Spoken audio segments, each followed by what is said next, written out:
merasa paling unik gitu, paling benar, paling beda gitu ya, Kak? Iya, paling hebat gitu ya. Seakan-akan mereka lah poros bumi ini gitu ya. Mereka yang punya dunia gitu ya. Iya. Wow. Jadi kita kontrak gitu. iya, betul. Jadi seakan-akan dunia berputar hanya di sekitaran mereka aja gitu. Dulu misalnya terlalu sering dipuji secara berlebihan, atau orang tuanya itu punya keyakinan bahwa anaknya itu luar biasa gitu.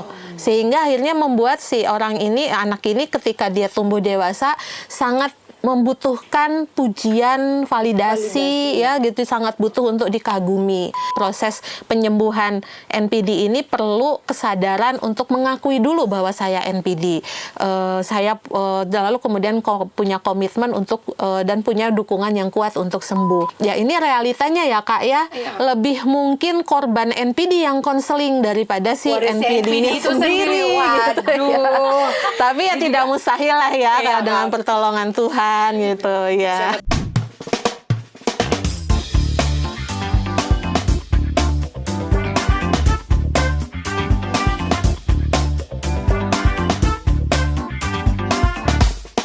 Shalom Welcome back to Igan Talks dengan aku, Venisa yang lucu dan menggemaskan. Pasti kalian udah kangen banget kan cerita-cerita dan ngobrol-ngobrol bareng di Igen Talks hari ini. Nah hari ini kita bakal ngebahas soal hal-hal yang happening banget, atau mungkin kalian yang lagi merasakan, atau mungkin menemukan orang-orang di sekitar kalian. Nah itu biar kalian aja yang jawab sendiri ya. Nah hari ini kita bakalan bahas soal kepercayaan diri yang banget, yang lebih-lebih, yang biasa anak muda zaman sekarang itu bahasnya soal NPD atau Narcissistic Personality Disorder. Wow, ini sering banget kan kalian dengar pastinya. Nah, pastinya juga aku nggak bakal cerita sendiri, tapi aku juga bakal ditemani dengan narasumber yang menarik, yaitu please welcome Kak Relin. Halo Kak Relin, apa kabar? Halo, puji Tuhan, baik. Puji Tuhan. Nah, aku dengar-dengar Kak Relin ini seorang konselor psikologi, bener ya Kak? Betul, betul. Berarti kita bertemu dengan orang yang tepat nih Kak ya untuk membahas NPD ini. Ya, belajar bareng-bareng. Betul sekali Kak, kita bakal belajar bareng-bareng. Namun sebelum itu kita mau satu dalam doa dulu ya Kak. Ya. Oke, mari kita bersatu dalam doa, kita berdoa. Tuhan Yesus yang baik, kami sungguh mengucap syukur kepadamu Tuhan, karena kasih dan penyertaan-Mu, kami semua Tuhan boleh bertemu. Dan Tuhan, pada saat ini kami akan membahas seputar topik-topik yang menarik, yang mungkin menginspirasi banyak orang dan menambah wawasan untuk banyak orang di luar sana. Berkati kami semua Tuhan yang akan berbincang, agar perbincangan ini boleh menjadi pelebaran kerajaan-Mu di tengah-tengah dunia ini. Terima kasih Tuhan buat waktu dan kesempatan yang Tuhan berikan. Ini doa dan suruh sembahyang kami dalam nama Yesus.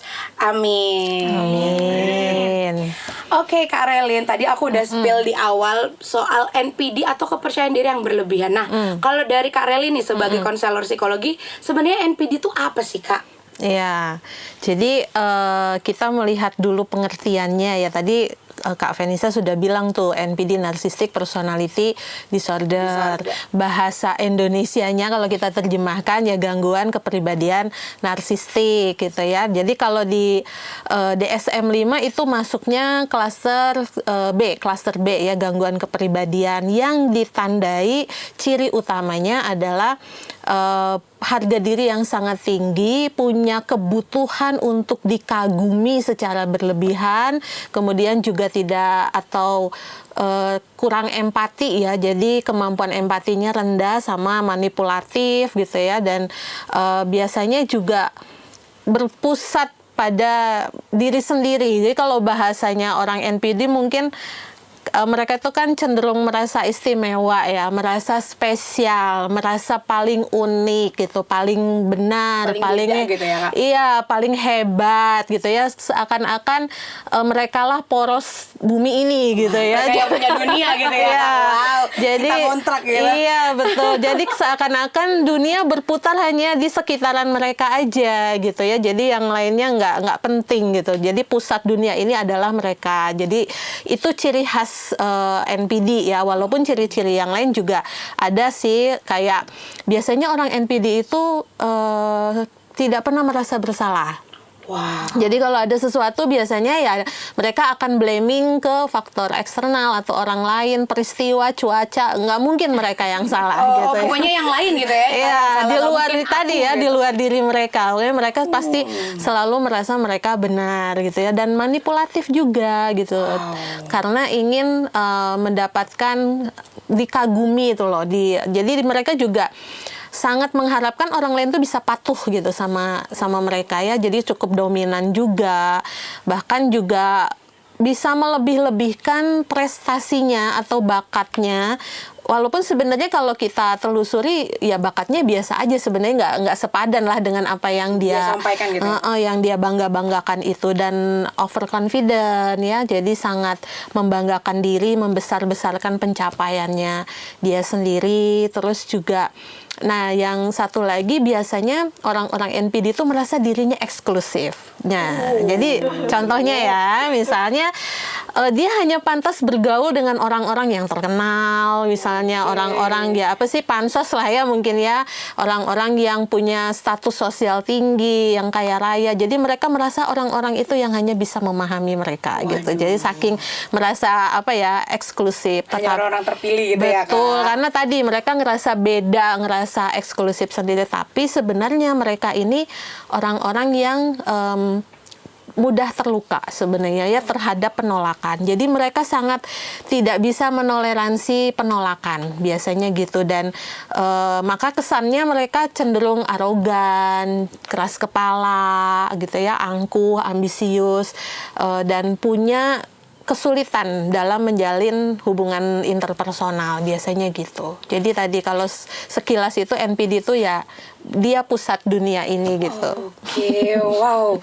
Ternyata NPD itu sangat aku juga sampai ternyata memang berporos pada diri sendiri gitu. Betul, ya Kak. Memang ya egosentris ya. Egosentris dan semuanya kayaknya ngontak hanya dia yang punya dan dia yang wajib untuk terlihat gitu ya Kak. Nah, ini wajib hati-hati sebenarnya di rumah ya Kak ya. Betul. Nah, sejak pembahasan kita nih Kak, aku jadi penasaran sebenarnya apa sih yang menyebabkan seseorang tuh sampai segitunya sampai terjadi NPD ini, Kak? Itu ya.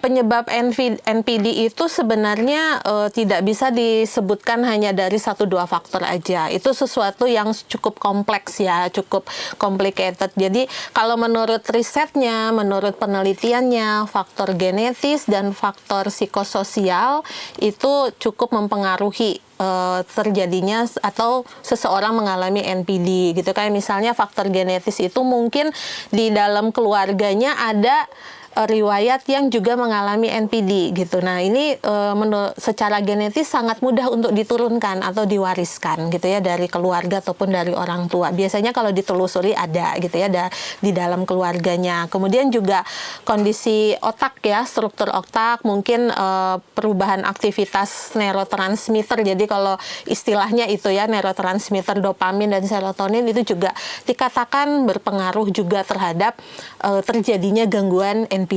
Kemudian juga kalau faktor psikososial, mungkin pola asuh dari orang tuanya ataupun pengasuh utama sejak dia masih kanak-kanak dulu, misalnya terlalu sering dipuji secara berlebihan, atau orang tuanya itu punya keyakinan bahwa anaknya itu luar biasa gitu, sehingga akhirnya membuat si anak ini ketika dia tumbuh dewasa sangat membutuhkan pujian, validasi ya gitu, sangat butuh untuk dikagumi.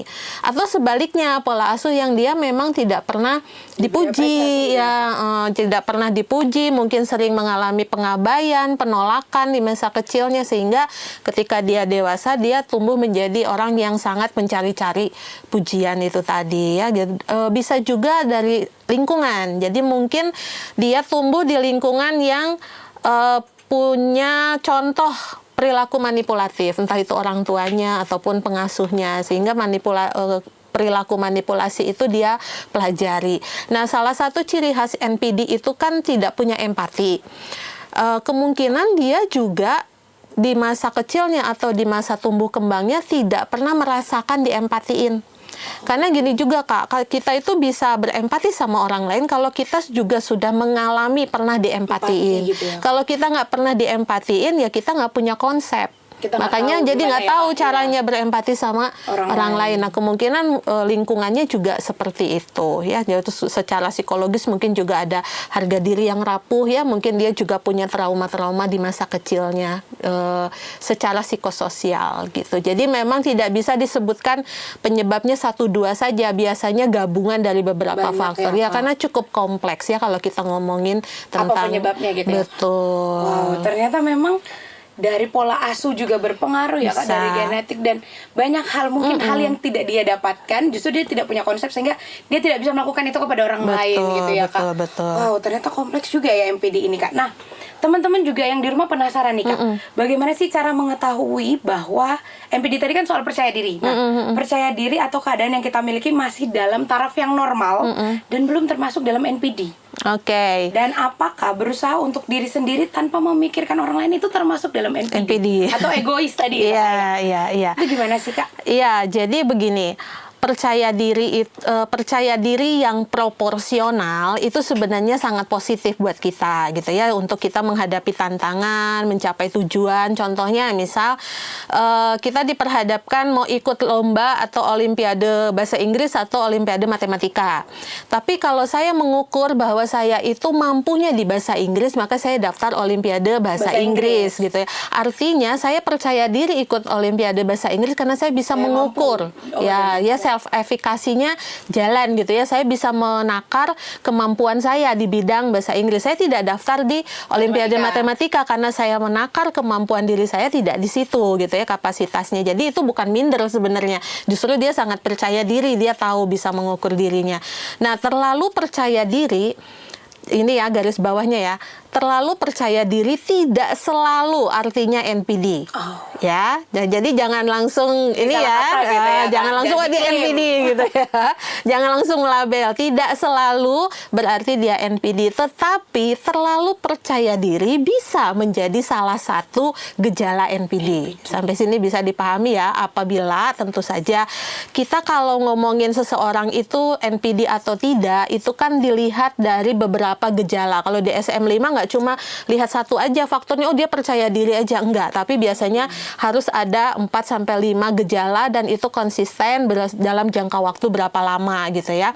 Nah, biasanya kalau dia terlalu percaya diri disertai perilaku manipulatif gitu ya, misalnya dia juga tidak punya empati, dia meremehkan orang lain, punya kebutuhan yang sangat besar untuk dikagumi, ya bisa saja itu mengarah kepada NPD. Tetapi sekali lagi, kalau terlalu percaya diri saja tidak selalu artinya NPD. Jadi jangan terlalu cepat untuk mengklaim gitu ya, mengklaim seseorang gitu. Karena untuk memahami seseorang itu NPD atau tidak, itu kita perlu memperhatikan perilaku mereka secara menyeluruh ya. Berulang gitu. Betul, dan biasanya begini juga, yang mendiagnos seseorang itu NPD atau tidak hanyalah tenaga profesional kesehatan mental, psikolog dan psikiater gitu ya.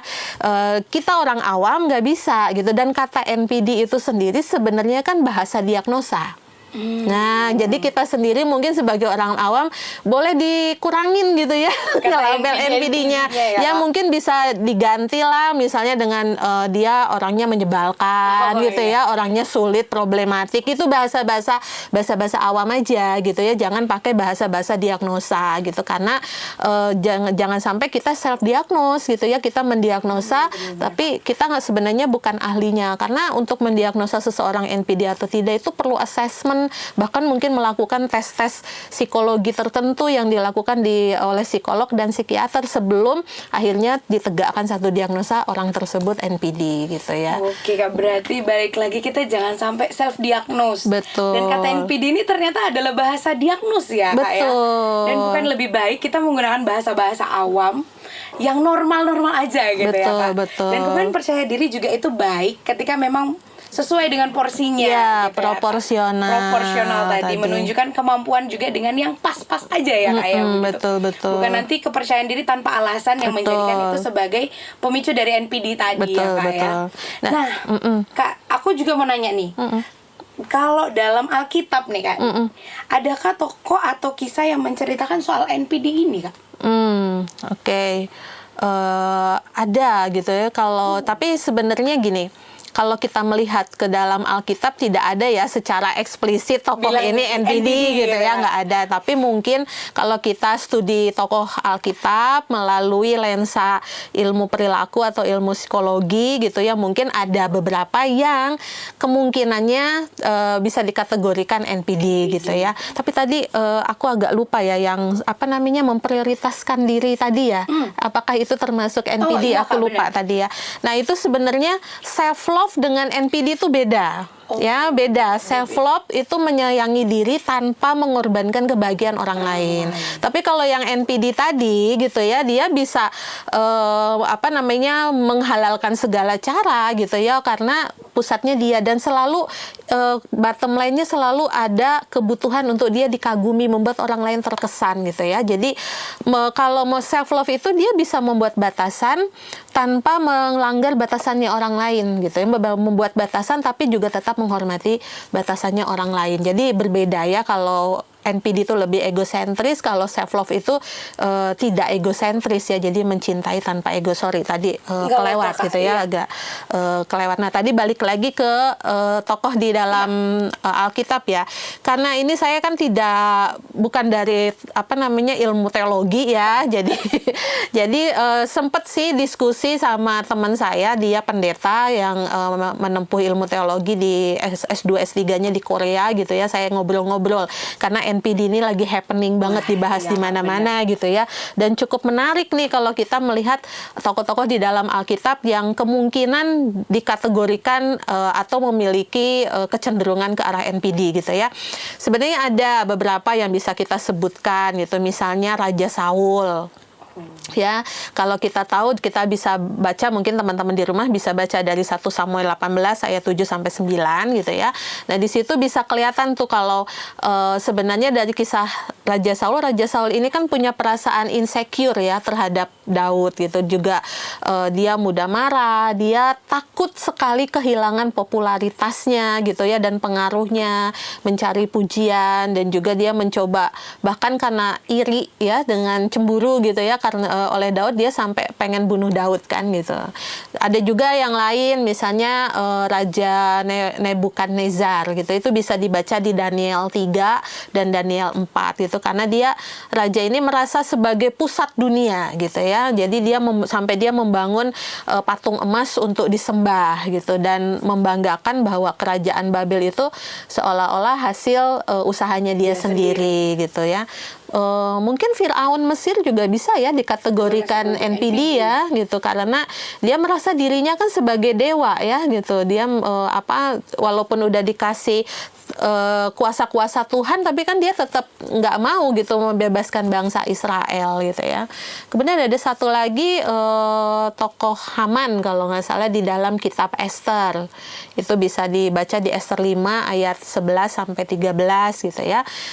Haman ini kan juga haus pujian, dan dia dendam sama Mordekai itu hanya karena si Mordekai ini tidak menghormati dia, sampai-sampai dia mau membunuh seluruh bangsa Israel ya, seluruh bangsa ya waktu itu, hanya karena satu orang tidak tunduk kepada dia gitu ya. Jadi ya itu bisa dikategorikan kan nggak punya empati juga ya gitu, hanya karena dia merasa tidak dihormati gitu ya.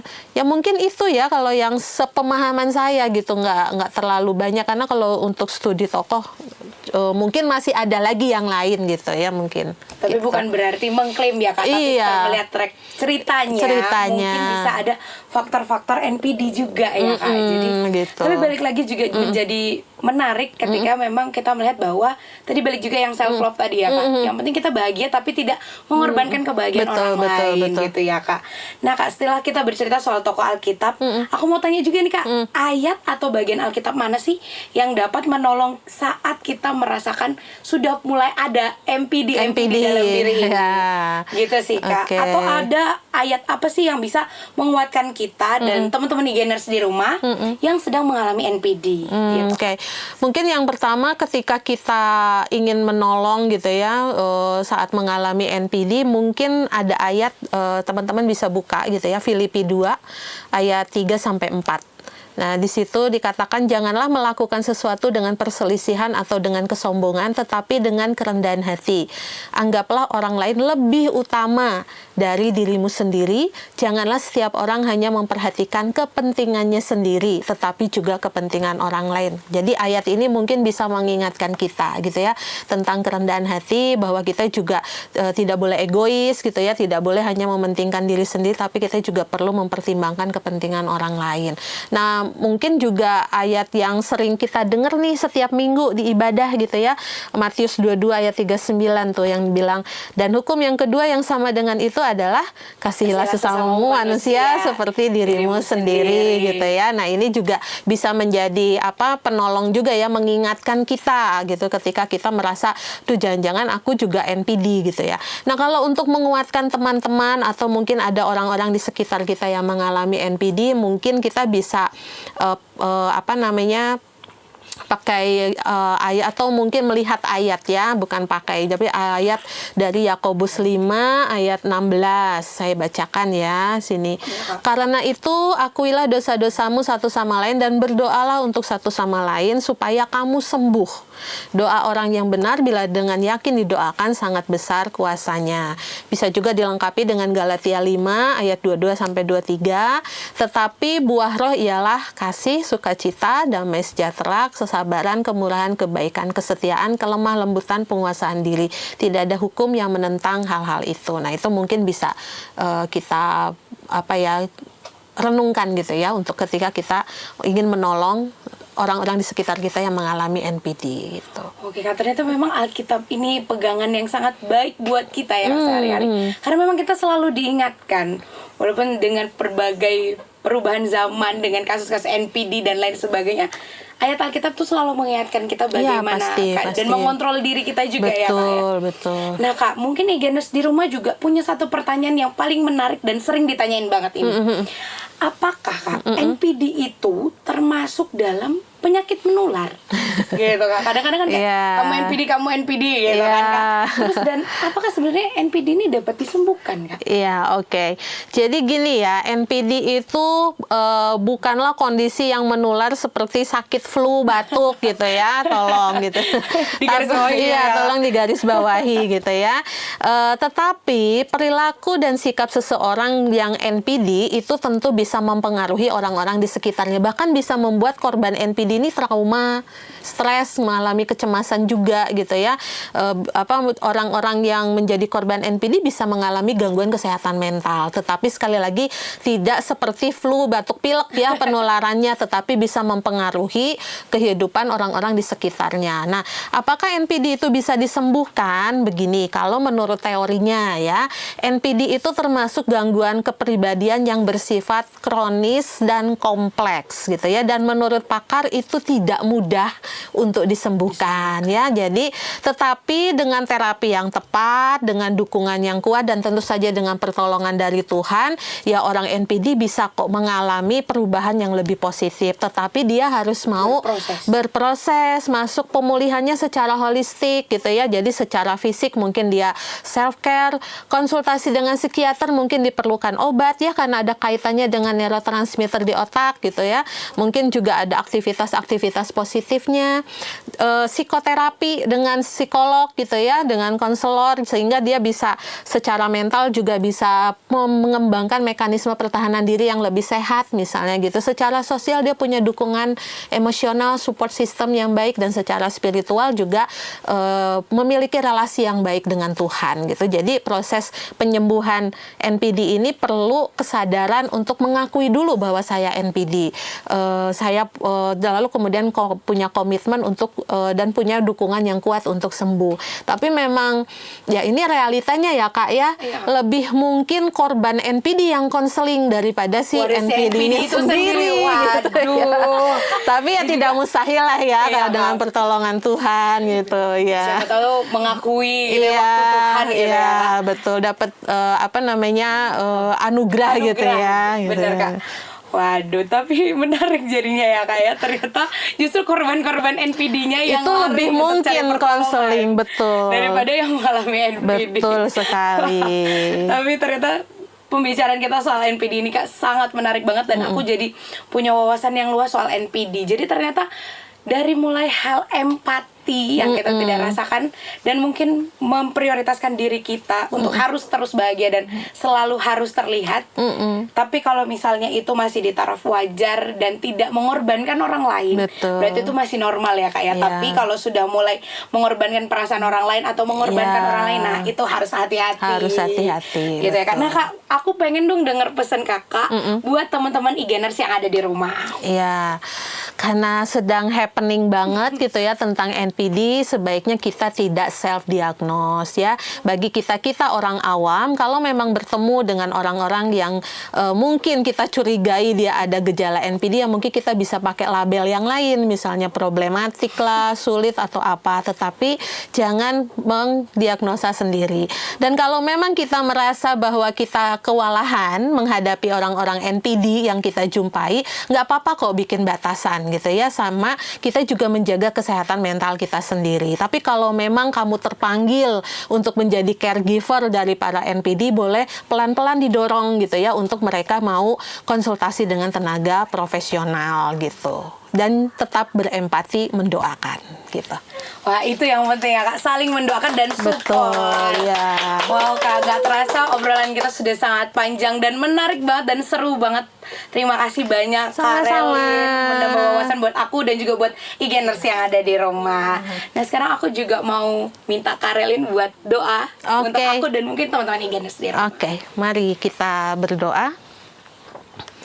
Tuhan Yesus, terima kasih untuk kesempatan hari ini kami boleh berbincang-bincang Tuhan tentang gangguan kepribadian narsistik, bagi kami untuk belajar sebenarnya apa ya Tuhan gangguan NPD itu. Namun terlebih dari itu ya Tuhan, kami mau belajar juga untuk tetap berempati, mengandalkan Tuhan, sehingga kami bisa tetap mengasihi teman-teman kami yang mungkin mengalami atau memiliki gejala NPD, atau bahkan kami sendiri ya Tuhan yang tanpa kami sadari kami memiliki gejala-gejala NPD. Kiranya Tuhan sendiri menolong kami untuk kami senantiasa bisa introspeksi diri dan kami bisa menjadi berkat bagi orang-orang di sekitar kami. Terima kasih ya Tuhan, semoga apa yang kami perbincangkan di saat ini boleh memberkati bagi kami semua. Dalam nama-Mu Tuhan Yesus Kristus kami berdoa dan mengucap syukur. Amin. Amin. Terima kasih Kak Relin, dan kita juga mau sapa, say goodbye untuk e-gainers di rumah. Oke kan? Kita sama-sama bareng ngucapin. Oke. 1, 2, 3. Sampai jumpa di e-Gain Talks berikutnya. See you.